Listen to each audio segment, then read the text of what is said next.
Hi అండి, అందరికీ నమస్తే. Welcome to my channel. ఈరోజు ఎంతో ఈజీ ప్రాసెస్తో రెడీ అయిపోయే అటుకుల పాయసాన్ని మీతో షేర్ చేస్తున్నాను. దానికోసం అయితే ముందుగా స్టవ్ ఆన్ చేసుకొని ప్యాన్ పెట్టుకొని 2 టేబుల్ స్పూన్ల నెయ్యి వేసుకొని మనకు నచ్చిన డ్రై ఫ్రూట్స్ని ఇలా కట్ చేసుకొని దీంట్లో వేసుకోవాలి. ఈ డ్రై ఫ్రూట్స్ గోల్డెన్ కలర్ వచ్చేంత వరకు మంటని లో ఫ్లేమ్లో పెట్టుకొని ఫ్రై చేసుకోవాలి. ఇవి గోల్డెన్ కలర్ వచ్చిన తర్వాత వీటిని వేరొక బౌల్లో ట్రాన్స్ఫర్ చేసుకోవాలి. అదే ప్యాన్లోని 1 కప్పు అటుకుల్ని లో ఫ్లేమ్లో పెట్టుకొని ఫ్రై చేసుకోవాలి. అటుకులు అయితే త్వరగా వేగిపోతాయండి. ఇప్పుడు మనం అటుకుల్ని ఒకదాన్ని పట్టుకొని చూస్తే ఇలా మధ్యకి విరిగినట్లయితే అటుకులు ఫ్రై అయిపోయినట్లే.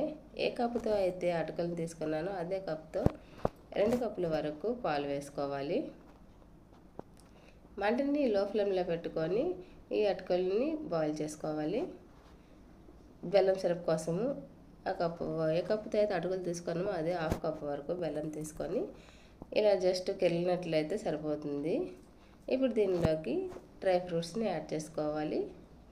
ఈ బెల్లం సిరప్ని ట్రైనర్తో వడగట్టుకొని దీంట్లో యాడ్ చేసుకోవడమే. స్టవ్ ఆఫ్ చేసేసి అటుకుల పాయసం అయితే ఎంతో ఈజీగా వేగంగా కూడా అయిపోయిందండి.